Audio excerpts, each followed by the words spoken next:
Welcome to Public Pictures Theater and our feature presentation, The Lady Vanishes.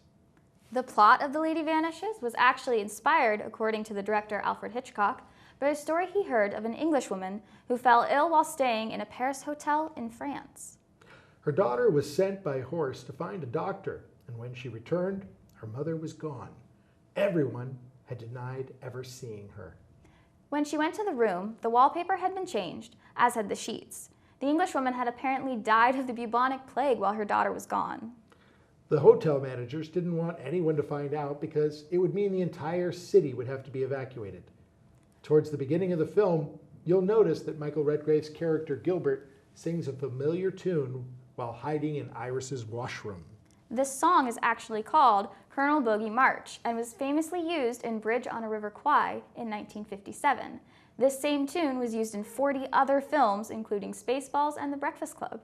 It has also been featured on TV in an episode of The Simpsons and an episode of The Fresh Prince of Bel-Air. Surprisingly, this film was shot on an only 90-foot long set. And for all the train sequences, which when you have several cameras and a full crew of lighting and sound engineers, it's very, very small. Famed director Orson Welles, who directed and starred in Citizen Kane, saw this film over 11 times. Margaret Lockwood, who plays Iris Henderson in the film, followed this role with a supporting role in a Shirley Temple film. Hitchcock was actually quoted saying that Lockwood had an undoubtable gift for expressing her beauty and emotion, in terms of emotion, which is exceptionally well suited to the camera. We hope you enjoy our feature presentation, The Lady Vanishes.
Welcome back to Public Pictures Theater. I'm Jim Lenze, and we hope you've enjoyed our feature presentation tonight, The Lady Vanishes. Hey, that was a pretty good film. We've shown some real turkeys in this program, and this was not one of them. This was an Alfred Hitchcock film. We've got Sarah and Nicole with us tonight, and so we're getting ready to dive right in here and talk about it. So this is a comedy thriller, and you don't see a lot of comedy thrillers. This is a comedy thriller. What did you think? How did you think the comedy held up in terms of today's expectations of comedy?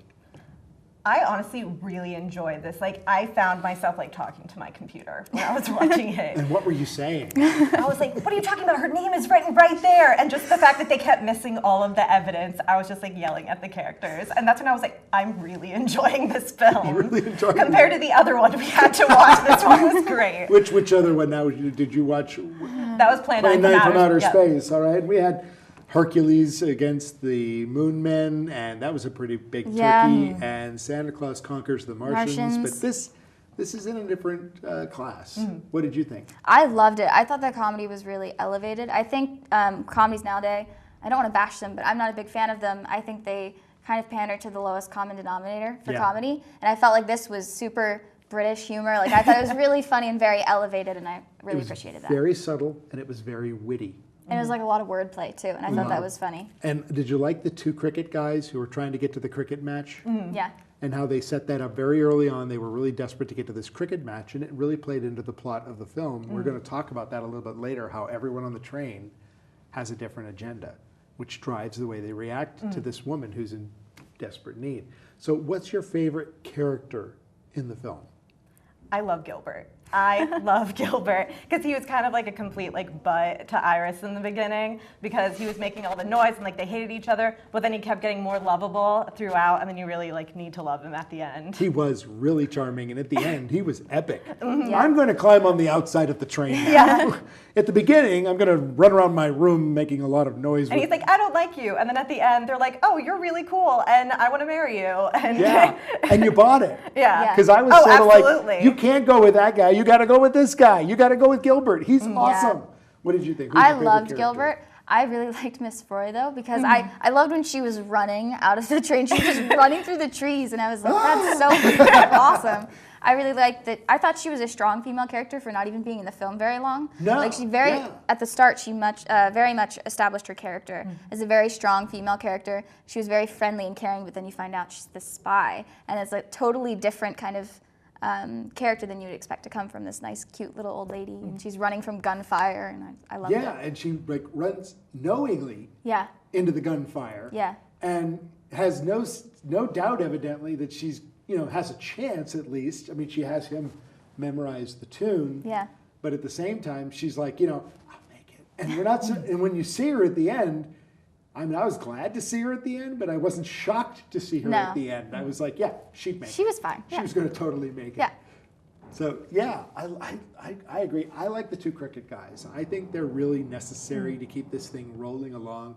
And I liked how when things got bad, they suddenly became bricks. They were like, no problem, he's an excellent shot. Take his gun. Yeah, don't worry, I'm an excellent marksman. Boom, there's one dead now. Boom.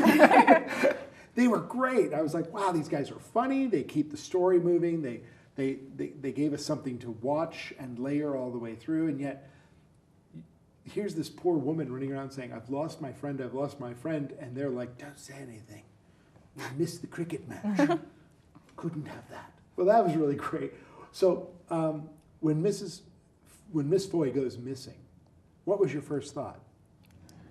I honestly thought at the beginning, I was like, wait, did she? Because I mean, she did get hit on the head, but then I was like, no, there needs to be more to this. Like something's up. So like you do have that initial thought of like, okay, who do I want to believe? Okay. When I first saw it, I was thinking that she wasn't there at all. I was like, well, she did get hit on the head, it makes sense. And the characters with Miss Froy, she didn't have a lot of interaction with other people. Like she had interaction with Iris a little bit, Right. But she was mostly by herself. And there was a scene where she at the very beginning, she exits the building and then she comes back in, but she's by herself all the time. So I just kind of thought of her as a lone person, and it made sense to me that she wouldn't be there because of Iris getting hit on the head. But then a little bit into the conversation, when I started looking at the people they were questioning, like, where's this lady? I was like, they could be faking it. Like, they could definitely be making it up. Because they all seem to have their own agendas, and they don't seem very trustworthy. So I started to believe it a little bit into it. Now, I came to this movie very cold. I had never seen it. And as much as I love movies, I'd never heard of it. And so as I'm watching this, I'm thinking that it's the young heroine who's going to disappear, not Oh, yeah. Miss Especially Foy. with the title, that's what you Yeah. think it's going to be. Yeah. The So young girl. when Miss Foy is the one who disappears, I'm like, this is really good directing. And it should be. It's Alfred Hitchcock, and he's like the greatest director ever, right? But prior to this film being released, he had had 3 or so films that didn't do well, and they were really questioning whether or not he could direct. And yet this film was an enormous success. And it really started his career of going on and doing bigger and bigger films. But I mean, it's very subtle how they, she's hurt, she's got a head injury, maybe she did imagine it. Maybe this is all in her mind and we've been part of the dream. We've just seen that. And that's one of the magical things about film, is they can play with the audience that way. And so, yeah, there's a point in the film where I'm actually like, I wonder if there really is a woman. I wonder if she really didn't just imagine this, and this is going to be a film about a woman drifting into psychosis or something. Probably the wrong word, but who knows. So if it came to telling you that if somebody came to you and said, my friend is missing, and you've never met this friend, you've never seen this friend, and let's just play a little game, you're going along, at what point do you question your friend and saying, yes, there's you're right, your friend is missing. This is a real person. We have a problem. So what do you think that would be like to be looking for someone that you don't think exists? I mean, if someone came up to me, I would be a little leery, but I would want some evidence. So like, I'd be like, okay, I'll follow you a little bit. And then after talking to some people, if they're like, no, this girl has been here the whole time, it would definitely, especially in this day and age, take me a lot of evidence to be able to be like, no, something's up here. Yeah. It's just especially people make stuff up all the time just to like get you to go somewhere if you're thinking like criminal aspect, I guess. Is what I'm looking for, that like I would need some evidence. Or even practical joke. Yeah. Or especially for college kids. Yeah. I think that's like the That's idea of definitely a big practical deal. joking. Yeah. I think it would depend on the person who said that their friend was missing. Like if Nicole came up to me and said, "Hey, I can't find my friend," I would believe her because I know Nicole and she But if it wouldn't. was a stranger, If it was a that's stranger, completely different. I don't think I thing. would. Yeah, get involved. It really would depend on the friend who's telling you. Yeah. And there again, he sets us up with nobody on the train really knows her. Yeah. And so they have no idea whether she is delusional or reliable or what. Pretty interesting premise. So the idea of putting all of these disparate characters in a very, very small place, each with their own agendas, that's a pretty interesting premise, and it's been done in other films. So if you were going to come up with a film like that, what would you do? Where would you put the film? I think it'd be really cool being in this sort of setting, just because you have all these different, especially if it's school, all these different students coming from different backgrounds, all locked in a studio, and you have the cameras that you could maybe catch some evidence and the different props and different sets you could use. I think you could come up with something really cool. Neat. I think for me, I would do an elevator because it's so small that like people in that kind of space for a prolonged amount of time really become who they are. Like when you get aggravated, Right. it shows your true character, especially around other people. And I like the idea of it being like in an apartment building. So you have like little kids who could be living there coming home from school, and you have like the business guy who lives in the penthouse. And I like that you could have different backgrounds within the same really small enclosed space. And you could really almost do like a character study of who these people are and how different people interact with each other. I think key to this is they can't get away. Yeah. You've got to have them in a place, an elevator that's stuck. How are you going to get them locked in the studio? I mean, we're pretty good at getting doors not to open, so I think we can find a way. Okay, parents, all the doors at IUP work. They do. And your children will be safe here and not trapped. Into rooms and getting out of them. Okay, so I'm not sure if it's not too soon kind of a thing, it's timely. My idea would be a classroom with an active shooter on campus. And that's something we talked about too. But you'd have to do it in a way that was really kind of appropriate. It's a You would. You horrific have to be situation. very- Yeah, It's it's a horrific terrible, and it's just you have to situation. take it I'm the not right sure way. a comedy thriller No. Exactly, would work, but yeah. a thriller would work very well. There's And so much tension in that kind of situation. exactly, because you're barricading the doors, so you're not worried about people trying to get out. You're worried about somebody trying to Get get in. in. And so you have people trying to barricade the doors, you have people trying to block things, and then you have all of these I teach a class that has, there's times it has over 100 people in that class. Yeah. And I've often thought, if there was an active shooter, how would I defend that room? And then what would happen inside? What are the dynamics that would go on inside? Yeah. And it could absolutely make a fascinating film like 12 Angry Yeah. Men, a film we were talking about earlier. 12 Angry Men's another example of this, where you have 12 people in a very tight space. They can't leave because the law is holding them there. Yeah. We have a job to do. We're a jury. And the interplay of all these characters with all of their different agendas coming out. And we see here, as much as I love the two cricket guys, allowing a woman to be panicked in order to make your cricket match Yeah. was, I thought, despicable, you know? And what made it bearable was the ending of the film, When they, which yeah, we're the not cricket- giving away because hopefully you were watching the film tonight and you saw the end of the film. They get there and the cricket match is canceled. Canceled. So all of that for nothing. And I thought that was funny and they're good comeuppance for Yeah. that. Yeah.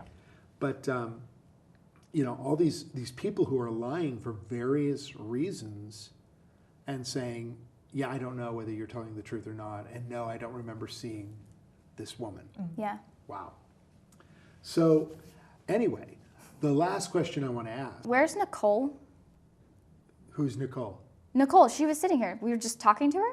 It's been you and me this episode. It's No. just the two of us. No, Nicole was here. You know, she's You like don't- this tall, brown hair. You mean Max? Max No. couldn't be here today. He was out. No, Nicole Shoop. She was here like the whole time. Well, we hope you've enjoyed this episode of Public Pictures Theater. And while we look for Nicole, hopefully you'll tune in next time to see our next feature presentation. I'm Jim Lenze. This is Sarah and Nicole. Nicole. Good night.